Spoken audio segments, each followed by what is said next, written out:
Un saludo a los estudiantes del curso de Constitución Política de Colombia. Vamos a dar continuidad a esta semana 2A con el estudio de las libertades en el plano social.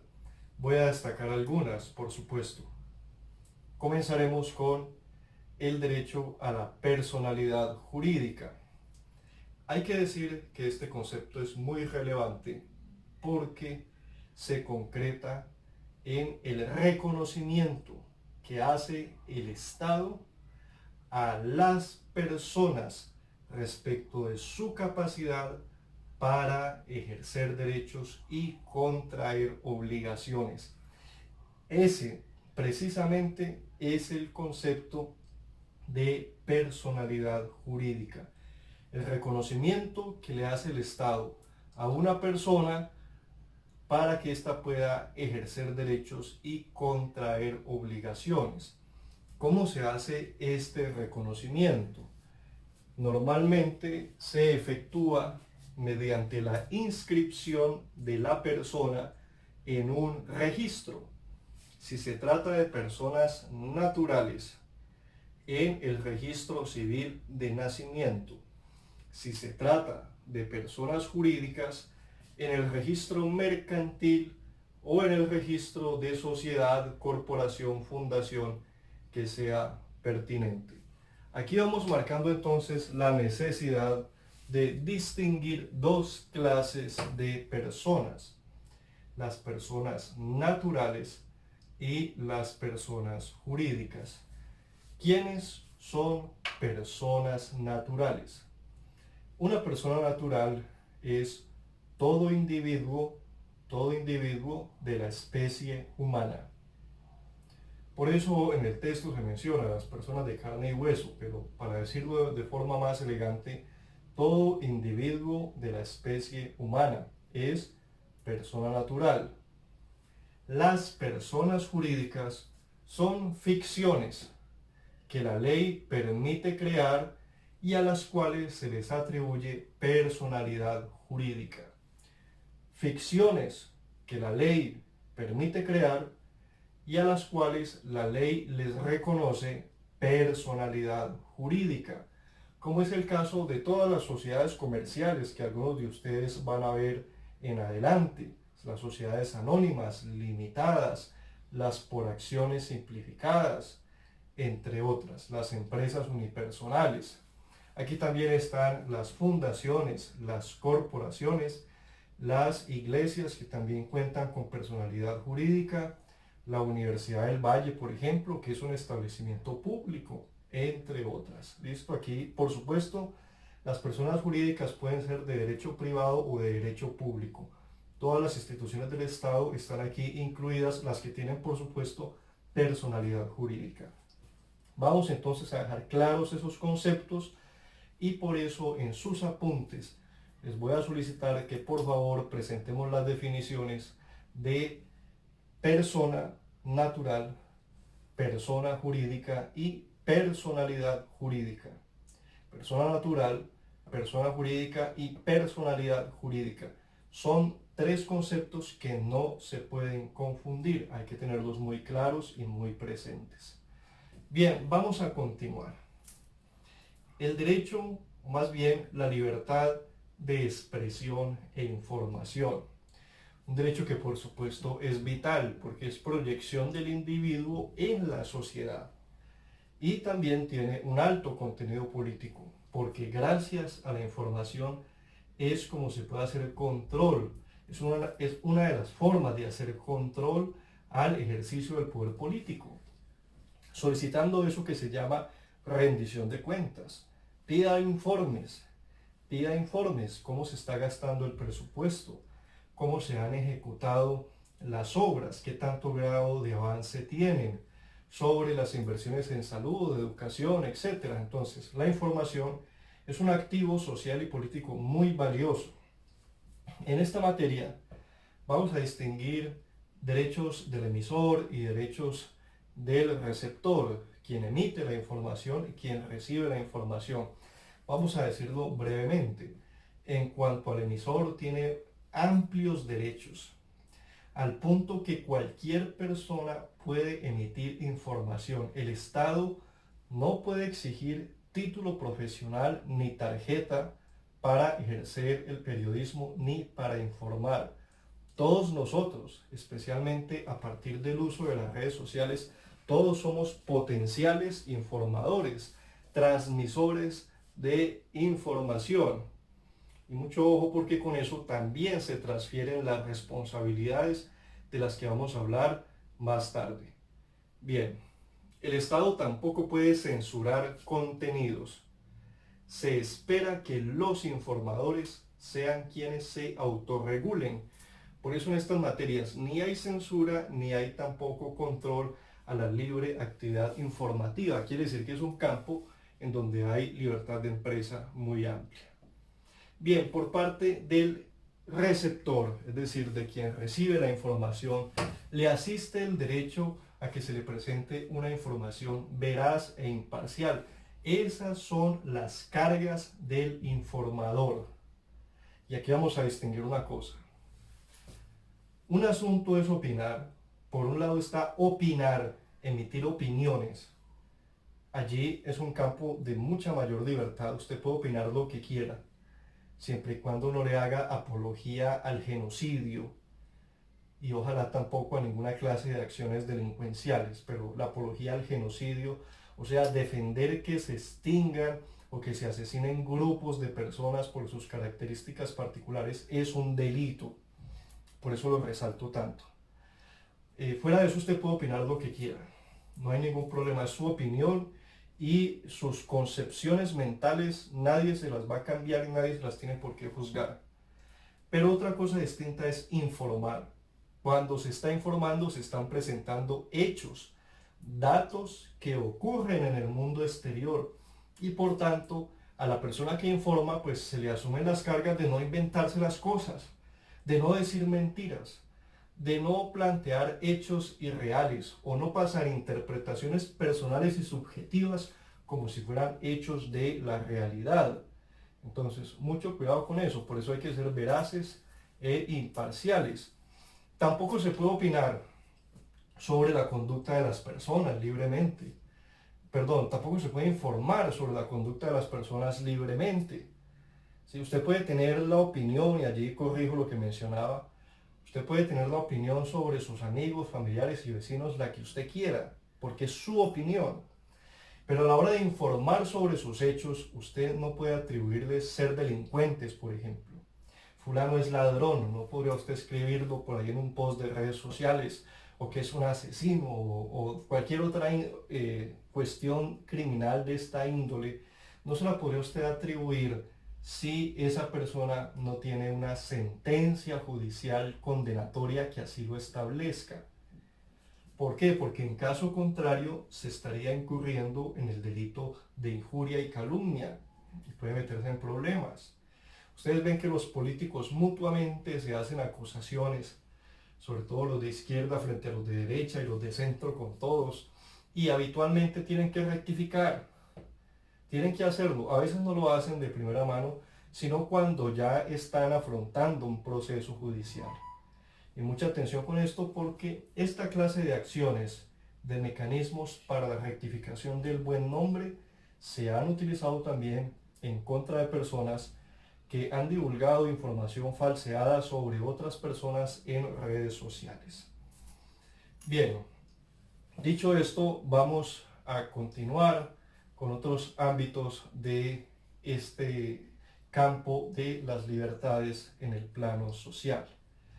Vamos a mencionar justamente el derecho a la intimidad, al habeas data y al buen nombre, digamos ese compendio de derechos que se refieren a un mismo asunto, y es el derecho a que la vida personal y familiar no sea expuesta ante los demás en el caso del derecho a la intimidad, a que el domicilio, a que la correspondencia se mantenga privada, porque a nadie más le tiene por qué interesar los asuntos de sus comunicaciones y de su espacio privado donde usted habita o donde usted trabaja, por supuesto.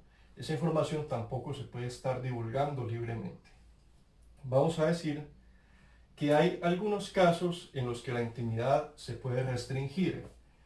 Primero, en el caso de los personajes de alta trascendencia pública, como son los representantes de organismos elegidos por elección popular, caso de alcaldes, concejales, gobernadores, presidentes y otros políticos de alto nivel que deben responder ante la ciudadanía, como los ministros, entre otros, los congresistas, por supuesto.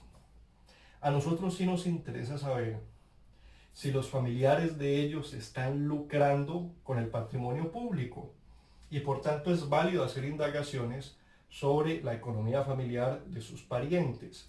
Por supuesto que sí.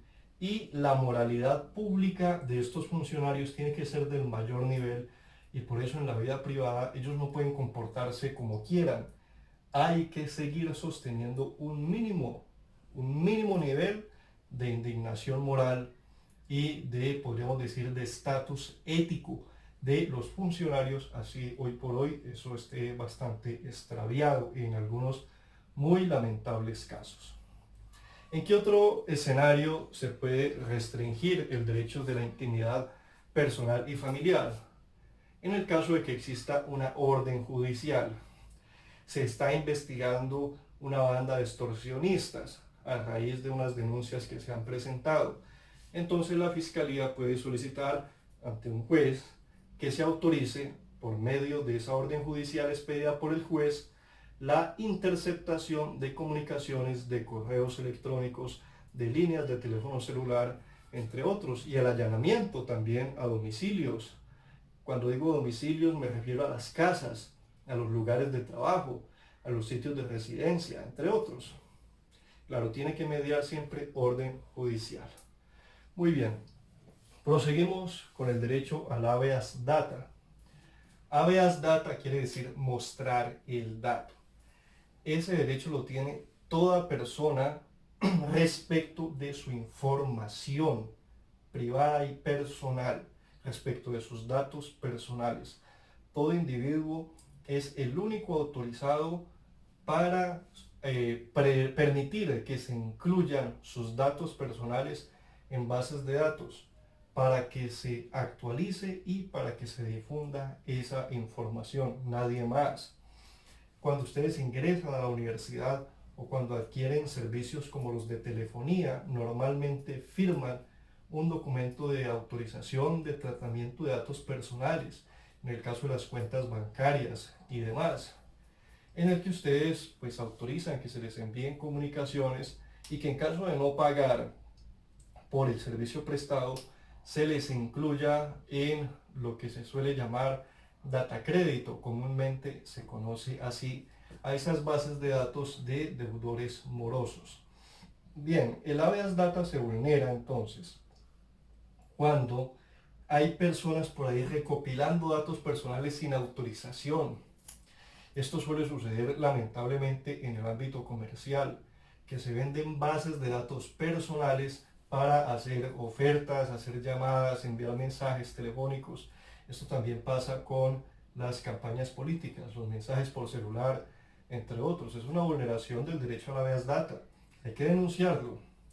Pasa mucho. ¿Y por qué sigue sucediendo? Porque no es frecuente que las personas se quejen ante la Superintendencia de Comunicaciones, la de Industria y Comercio, ante el Ministerio de Comunicaciones, la Superintendencia de Industria y Comercio, y los demás mecanismos creados para la protección de los derechos de usuarios y consumidores. Normalmente las personas dejan las cosas así porque consideran que simplemente es una molestia. Bien, también se vulnera el derecho a la habeas data en el conocido caso de la inclusión de los datos de una persona en reportes negativos o en listas negras. Esto pasa mucho con las entidades financieras y las entidades de tránsito cuando las personas no pagan sus créditos o no pagan las fotomultas, los comparendos en general. Entonces, en estos casos, si la persona afectada considera que ya pagó o que no es deudor o que nunca se le ha informado sobre esa situación, por ejemplo, o no tendría por qué tener el comparendo, caso de un ciudadano que no conduce vehículos, no sabe, no tiene licencia, y aparece como un comparendo en tránsito. Bien, tiene el derecho de solicitar la rectificación por medio de un derecho de petición, y si no es atendida su solicitud, puede presentar una acción de tutela. Como lo dijimos, derechos fundamentales protegibles por vía de acción de tutela. Lo mismo para el caso, ya les decía, del deudor que ya se puso al día y que ya pasó el término de sanción que esté contemplado, bien sea para el caso de tránsito o el caso de la deuda crediticia con el banco. De cualquier manera, entonces podrá hacer lo mismo, presentar la solicitud de rectificación a modo de derecho de petición, y en caso de que no se le atienda, la acción de tutela. Bien, dicho esto, vamos a pasar al derecho al buen nombre, que está íntimamente ligado a lo que acabamos de mencionar, que es el derecho a gozar de una reputación adecuada ante la sociedad conforme a los actos que ha cometido el individuo. Es decir, nadie tiene por qué estar creándonos famas que no nos corresponden, sobre todo si son de carácter negativo. Nadie tiene por qué afectar la reputación de las personas sin causa justificada. A esto nos referíamos ahora que mencionamos que nadie tiene por qué soportar imputaciones deshonrosas o delictivas. Es decir, que otra persona esté sosteniendo que Pedro Pérez es delincuente, que Pedro Pérez es un estafador o es un asaltante, si todavía no hay condena judicial en su contra. Tiene que haber condena judicial.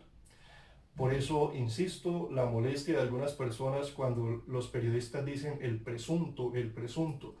Eso lo hacen para no afectar el derecho al buen nombre y no tener después que estar respondiendo ante estrados judiciales por solicitudes de rectificación o denuncias por injuria y calumnia. Bien, vamos a continuar. En las libertades sociales también encontramos el derecho a escoger profesión u oficio y las libertades académicas. Valga decir, por supuesto, que las personas tienen derecho a escoger su profesión.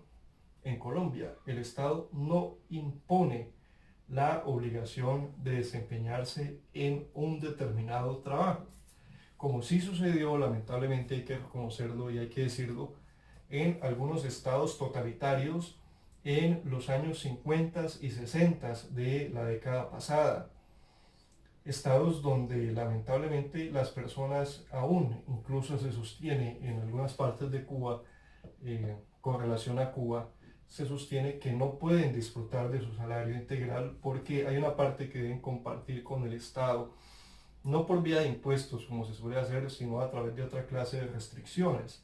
Bien, en Colombia se garantiza la libertad del desempeño profesional, de escoger ocupación u oficio, por supuesto con las limitaciones sociales y estructurales que existen. Es difícil que se garantice el acceso a cualquier clase de empleo.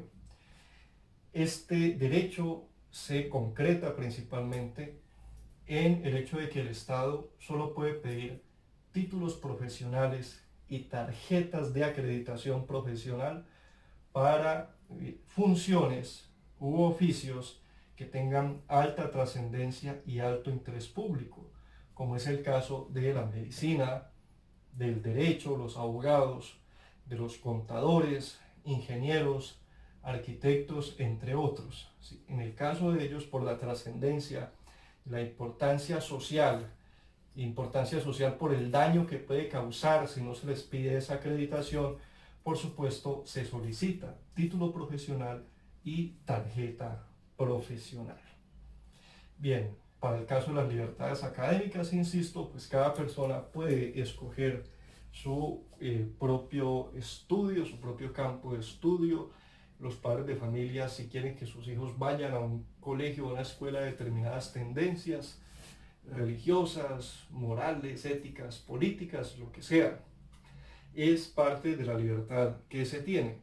Más allá, insisto, de que efectivamente existan o no los mecanismos para acceder a esta pluralidad de oferta formativa. Bien, vamos a proseguir ahora con la libertad de reunión y asociación. Es un derecho muy importante, especialmente por motivos políticos. Las ciudadanías burguesas que comenzaron las revoluciones de los siglos XVIII y XIX solicitaban esencialmente que no se les privara de ese derecho, de que las sociedades terminaran reprimidas, que se les considerara sociedades secretas, cuando en realidad eran grupos políticos que aspiraban por hallar su libertad. En Colombia está permitido que se funden asociaciones, corporaciones de interés cultural, educativo, científico, político, del que ustedes quieran. Lo único que está prohibido es conjurarse para delinquir, ¿sí? Armar grupos de narcotraficantes, extorsionistas, secuestradores, por supuesto. Claro que sí, ya pues si uno forma un grupo de esos para delinquir continuadamente en el tiempo, pues ya estaríamos hablando del concierto para delinquir, que por sí mismo ya es un delito. Pero por lo demás, las personas tienen derecho a ejercer su vida social, a asociarse con otras personas y a formar grupos de interés. En particular, existe este derecho de asociación en el plano laboral para formar sindicatos. Está permitido. ¿Cuántos sindicatos puede haber en una empresa? Es una pregunta interesante. ¿Cuántos sindicatos puede haber? Los que quieran. No hay limitaciones, siempre y cuando que al menos se cumpla el número necesario para conformarlo. Bien, concluimos entonces con la libertad de recreación y deporte, digamos, simplemente consiste en ese derecho que reconoce el Estado a que las personas ejerzan el disfrute de su vida sana, de su corporalidad, entre otros, que hace parte del enriquecimiento espiritual y emocional de las personas también. El hecho de poder expresarse a través de actividades deportivas, actividades recreativas, en espacios públicos y privados también. Hoy por hoy una libertad bastante restringida por motivos de salud pública, por supuesto. Bien, con esto tenemos entonces las libertades en el plano social en sus aspectos más relevantes. Voy a solicitar que en sus apuntes, por favor, expliquemos al menos 3 libertades en el plano social, el concepto, la definición y presentemos las características y presentemos un ejemplo de vulneración. En este caso, sí, por favor, en los anteriores lo permití libre de cumplimiento o vulneración. En este caso, en concreto, ejemplos en los que se vulnere. Ejemplos concretos, tal como lo habíamos comentado en el video anterior. Bien, muchas gracias, muy amables. Con esto damos por terminada la sesión. Muchas gracias.